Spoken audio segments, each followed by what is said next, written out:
The video in the shed, the last bit cut out, the camera cut out or something happened, but I lost the footage of the actual removal, the last stage removal of the engine. We did have to drop the cross member underneath so we could lower the spline here, the back end of the gearbox, so we could lower it down to the ground and allow the engine to come up over the sump over the front cross member near your steering there. So yeah, that's it. I'm going to clean it all up eventually and put it aside. Yeah, remove the gearbox, have it looked at, maybe serviced or whatever. How much that's going to cost, I don't know. Anyone in the comments might be able to tell me what it actually is before I clean any of the tags. If anyone knows. I'm pretty sure I know what it is, but it's been a while since I investigated. There's a bit of a leak down there, might be just from the inlet oil filler. It could be a seal. That's the manifold, Performance Holden. Apparently it's a 650, I know it's a Holly, because it's got it on the back there. The young guy I bought off originally said it was a 650 apparently. Elderbrock. Have a look around the front.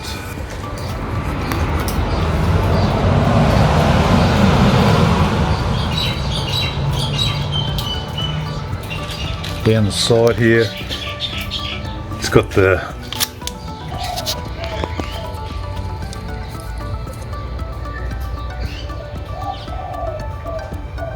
H253H25152. Here we go. And down here we've got, if anyone knows, Wildcat extractors. Wildcat. Does anyone in Australia know who makes them? A firing order as well.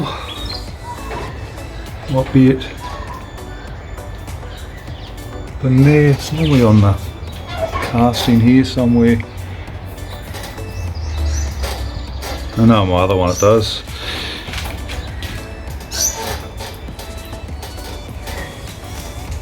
And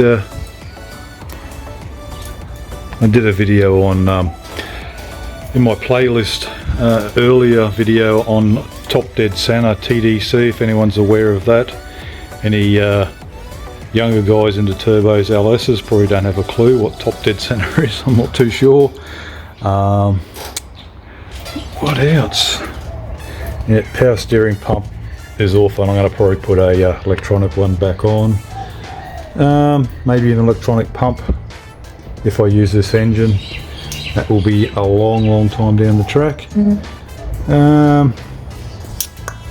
What else? The radiator support. So this is the bottom, got rust in here and rust through here. Take that out. Some foam shit there.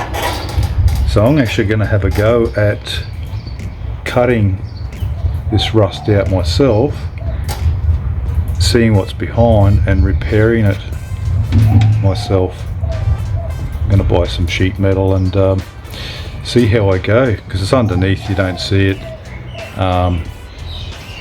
except for a inspection possibly.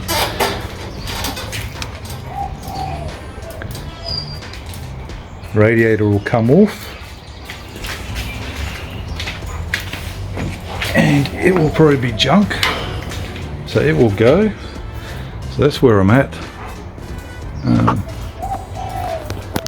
And the battery tray, I bought one about 8 years ago, still in the shed.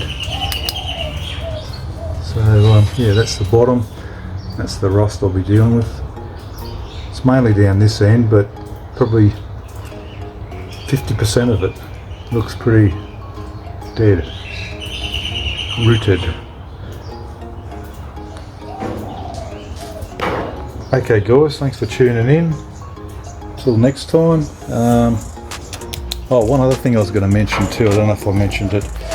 Anyone takes a the auto out and the engine like this, you can actually get a plastic plug to go in here to stop the oil leaking out.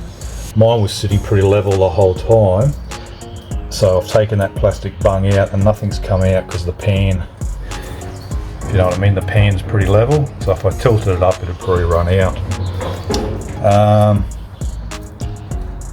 Yeah, so you can get a plug. I had actually a mate of mine, Mark, he had a friend that had a set, and you just put the right one that you need on the end of the snout here, I think they call it. It's the input, or was it output spline, because it's outputting power out this way, or inputting to the tail shaft.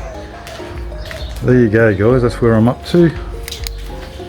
Stay tuned for more if this is your cup of tea. If you're interested, anyone from America or some other countries, there we go. So yeah, this is a as you can see the name in there, a Holden 253 cubic inch V8. Yeah, well used back in the 70s and 80s here in Australia. Even, well, they came out in the 1960s, 68 I think it was. Very well used, small V8 engine for the workmen as such, or towing boats and trailers.